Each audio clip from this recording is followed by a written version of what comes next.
प्यारे बच्चों, आप सभी को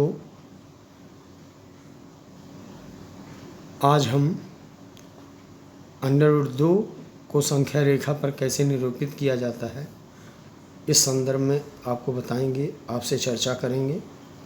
जैसे मैंने प्रश्न लिख रखा है कि √2 को संख्या रेखा पर प्रदर्शित करना है, representation of √2 on A number line.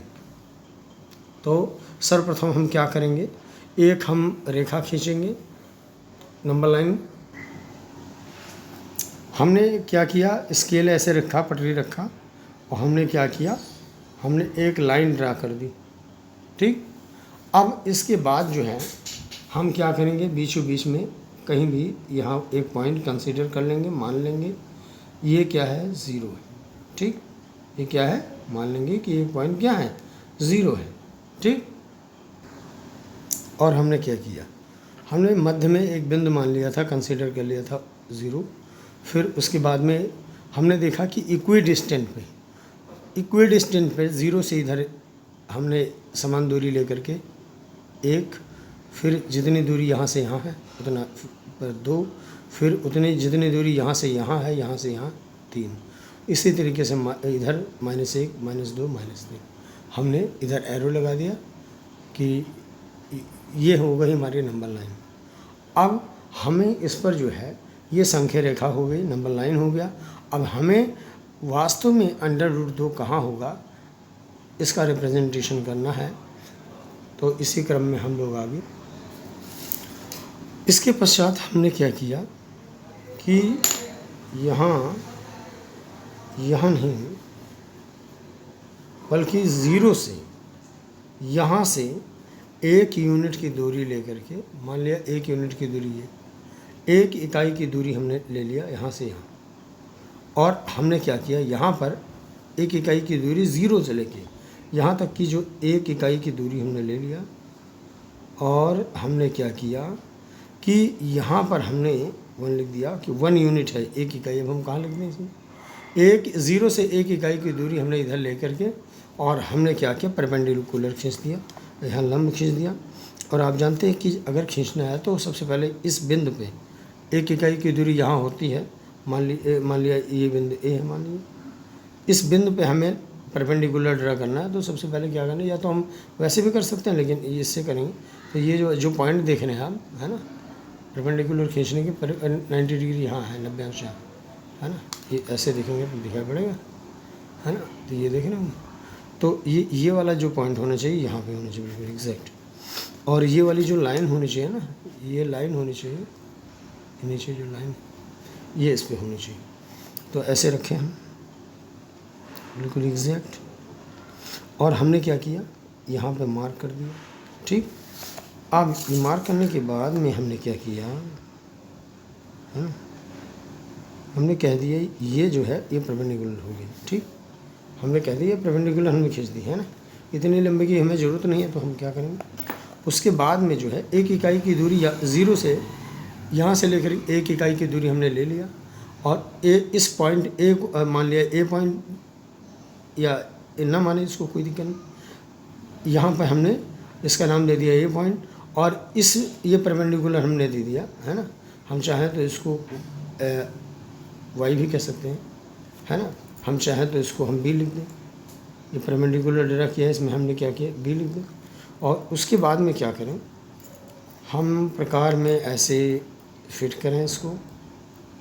ठीक, और उसके बाद में 1 इकाई की दूरी यहाँ से लेके लिए थे ना, यहाँ से लेकर के और यहाँ तक की दूरी हमने ली थी, है ना। 1 इकाई की दूरी है, 1 यूनिट है, इतनी ही डिस्टेंस लेकर के डिस्टेंस, और ए पे हम क्या करें, सेंटर माने, और हम इसी लंब में से इसी परपेंडिकुलर में काट लें। ठीक, काटने के बाद हम इसको नाम दे देते हैं, ये सी नाम दे दिया कि ये सी पे कट की है।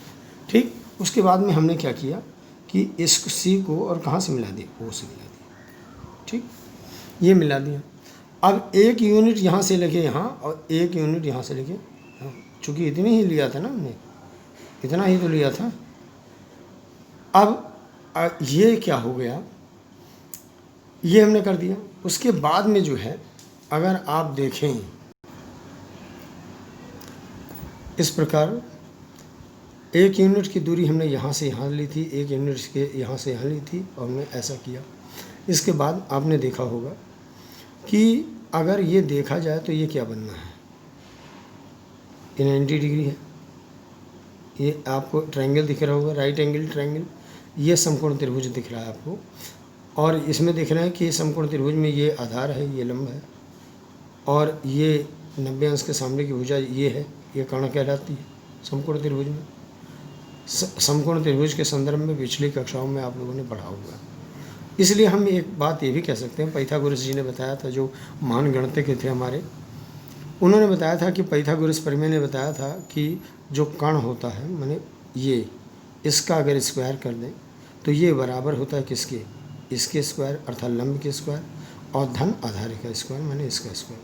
माने इसका स्क्वायर अगर किया जाए, इसका स्क्वायर किया जाए तो क्या होगा, ये इसके स्क्वायर के इक्वल होगा। तो वही हमने लिख दिया, कर्ण का स्क्वायर बराबर लंब का स्क्वायर धन आधार का स्क्वायर। इसलिए कर्ण का स्क्वायर बराबर इसका लंब कितना है, 1 यूनिट है, 1 का स्क्वायर, और प्लस आधार कितना है, आधार 1 है तो 1 का स्क्वायर, 1 यूनिट भी है, 1 का स्क्वायर।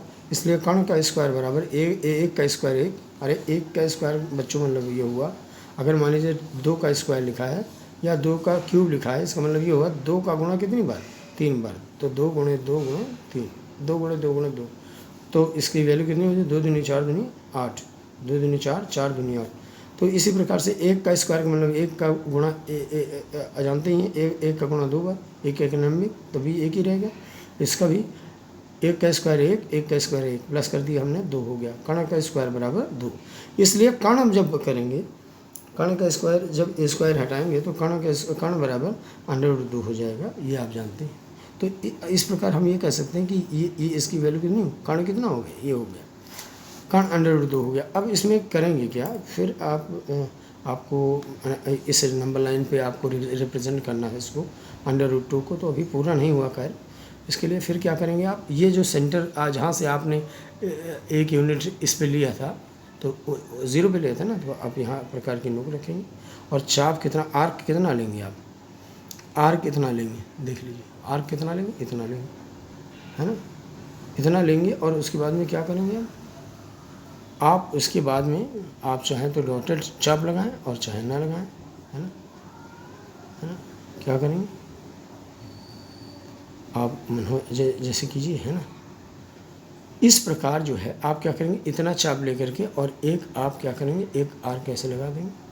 इस प्रकार आप देखते हैं कि जो हम x और y मान लें, इसको एक्स वाई जे number line, x y number line है, जिस पर ये बिंदु जो मिला है, ये मान लीजिए डी बिंदु मान लेते हैं, इसको क्या मान लें, डी बिंदु मान लें, पॉइंट डी है, यहाँ पर इसने कट किया, ये जो आर्क हमने यहाँ पर रख के लगाया, ये पॉइंट किस पे कट किया, एक्स वाई नंबर लाइन पे, √2 पे √ ये एक्स वाई जो नंबर लाइन है, संख्या रेखा है, इस पर ये बिंदु डी पर इसने प्रतिच्छेद किया, इस आर्क को जो हमने लगाया कट किया। इसलिए हम ये कह सकते हैं कि ये √2 जो है यही रिप्रेजेंट करेगा, है ना, √2 यहाँ रिप्रेजेंट करेगा, ये 2 यहीं करेगा। इस प्रकार ये हमने सीखा कि √2 संख्या रेखा पर, किसी संख्या रेखा चाहे एक्स वाई हो चाहे जो भी मान, उस पर जो है हमने सीखा कि √2 का रिप्रेजेंटेशन कैसे रिप्रेजेंट किया जा सकता है। इसी प्रकार हम इसको लिख भी सकते हैं, है ना, जो प्रोसेस हमने किया लिख भी सकते हैं, लिखने की कोई आवश्यकता प्रतीत नहीं होती है, लेकिन लिखें तो अच्छा ही रहेगा, गड़बड़ नहीं रहेगा, है ना।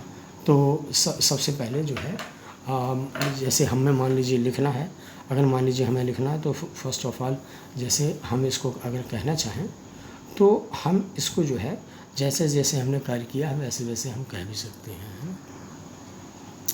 इसी प्रकार जो है आप अगर कहना चाहें तो ये कह सकते हैं एक्स वाई एक नंबर लाइन है ना, जिस पर जो है हमने ओ पॉइंट से जो है 0 पॉइंट से हमने 1 यूनिट की डिस्टेंस ली, जो कि फुला है, कोई भी नाम दे दें, ए दे दिया है यहाँ पर। उसके बाद में हमने यहाँ पर ए बिंदु से हमने इस पर परपेंडिकुलर कौन सा ड्रा किया, ए बी ड्रा किया, और उसके बाद में परपेंडिकुलर ए बी ड्रा किया और यहाँ से यहाँ तक की 1 यूनिट की डिस्टेंस जो हमने ली थी उतने ही के इक्वल हमने इस पॉइंट को सेंटर मानकर और प्रकार में रख करके नोक और क्या किया हमने आर्क ले करके और हमने एक आर्क लगाया। आर्क लगाने के बाद हम उसने सी बिंदु पर छेद किया, काटा और इस प्रकार हमने सी बिंदु को इससे मिला दिया। और उसके बाद में जो भी जैसे भी हमने काम किया है वैसे हम लिखते चले जाएंगे। इस प्रकार बच्चों हमने ये सीखा कि किसी संख्या रेखा पर किसी नंबर लाइन पे √2 को कैसे रिप्रेजेंट किया जाता है। इसी प्रकार हम लोग पढ़ेंगे √3 के बारे में पढ़ेंगे, √3 के बारे में। अब √3 के बारे में आप अलग बनाएंगे, है ना, अलग बनाएंगे। लेकिन आपको अगर √3 का यही करना है तो आप एक चीज़ बता दूँ आपको, ये जो पॉइंट है, ये जो पॉइंट देख रहे हैं, इसी पे आप क्या करेंगे, इसी पे आप क्या करेंगे कि इस पर परपेंडिकुलर डालेंगे, है ना। इस बिंदु से लंब खींच देंगे, एक लंब खींच देंगे और 1 यूनिट की डिस्टेंस लेकर के उसमें काट देंगे। काटने के बाद जिस बिंदु पे काटेगा उसको यहाँ से मिला देंगे। इस प्रकार देखते हैं कि आपका √2 ये था और एक ये है। और पाइथागोरस प्रमेय की और उसके बाद में ये, तो ये देखते हैं कि ये क्या होगा और ये क्या होगा। अगर आपको जैसे आपने ये देखा था, ये आधार था, लंब था, वैसे आधार लंब कैसे क्या हो, ये लंब हो जाएगा, आधार हो जाएगा और उसके बाद में ये कर्ण हो जाएगा। तो आप पाइथागोरस प्रमेय के द्वारा जब निकालेंगे तो √2 का स्क्वायर प्लस 1 का स्क्वायर और इक्वल टू ये क्या होगा, कर्ण का स्क्वायर बराबर ये आ जाएगा, हाइपोटेन्यूस का स्क्वायर जब निकालेंगे तो वो आ जाएगा √2 का स्क्वायर प्लस 1 का स्क्वायर। तो √2 का स्क्वायर आप जानते हैं, √2 का जो स्क्वायर होता है उसका मतलब ये हुआ √2 इंटू √2।